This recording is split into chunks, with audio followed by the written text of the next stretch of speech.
Господи, Исусе Христе, Сине Божий, помилуй меня грешного.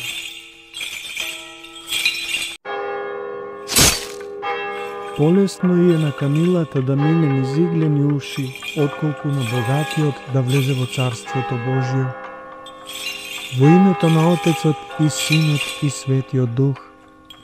Нашиот Господ Исус Христос честопати во Светото Евангелие зборува дека треба да се откажеме од богатството заради Царството Божие. Тоа нормално не значи дека Он го осудува секое богатство и богатење.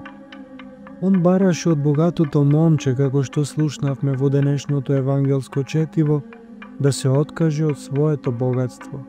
Не затоа да и секој од нас тоа истото го прави, туку затоа што момчето сакаше да постане Христов ученик, а во тоа време, кога требаше да се оди по Христа по сите јудејски предели, било потребно секој да се откаже од своето богатство.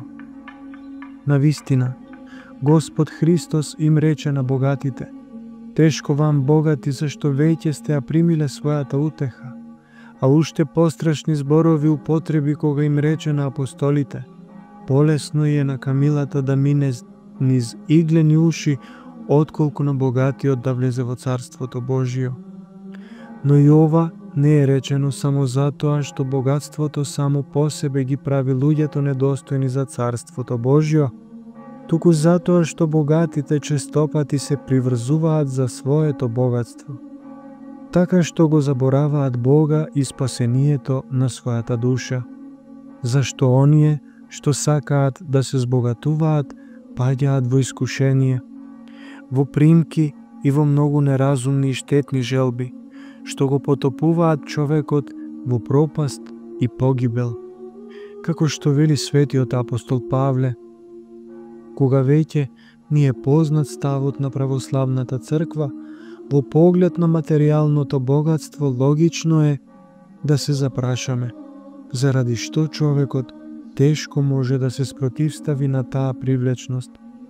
Сите знаеме дека богатството до денес никој не го направил да биде среќен и задоволен во животот. Големиот римски император Цезар по сите освојувања и кога уживал во најголемиот раскош и богатство, имал сериозна основа и повод да праша: зарем ова е се? И не само Цезар, туку и многу други богаташи кои светската историја ги запишала на своите страници, го оставиле признанието дека сепак ова не е се и дека има уште нешто кое им недостасува за да бидат среќни. Па сепак и кога го знаеме сето ова, луѓето тежнеат кон богатството, а особено кога него го немаат, верувајќи дека во него ќе ја најдат среќата. Таа желба за богатење се должи на една страшна лага во животот. Меѓутоа, лагата не може да остане тајна. Ќе дојде денот кога лагата ќе се открие во целата незина голотија.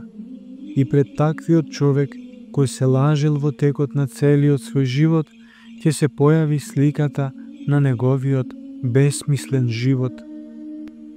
Таквиот живот е бесмислен не само од аспект на неговиот почеток, туку и од аспект на неговиот крај, на земјата, како и од аспект на човечкиот и Божиот суд.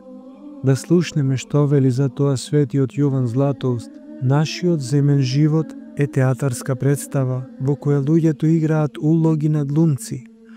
Богатството и среќата управуваат со нашите активности, го проголтуваат човекот, но му даваат и можност да управува со настаните.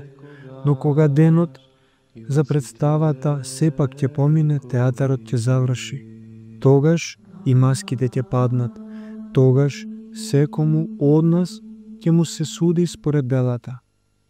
Тогаш нема да се гледа ниту на богатството, ниту на честа, ниту на славата и власта, туку ќе ни се суди според нашите дела.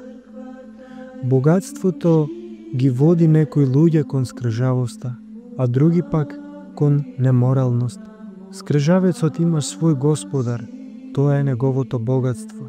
На тој господар му служи како роб, господарот пак е суров и без срце, зашто не му дозволува на својот роб никакво уживање, никаков луксус. Таквиот роб и најнеопходните потреби во животот веќе ги смета за луксус. Тој умее да го казнува својот роб со разни суровости, со понижувања, па дури и со глад и несоница. Робот нема ништо свое, кој би можел да го распореди според желбите на своето срце. Сепак таквиот роб има само едно задоволство, да се радува на својот господар, богатството, само кога тоа успешно напредува. Богатството крие големи искушенија за водење на еден неморален живот. Кога човекот не ја познава вистината на животот, таквиот богаташ лесно се предава на секое задоволство кое може да се купи со вредноста на парите.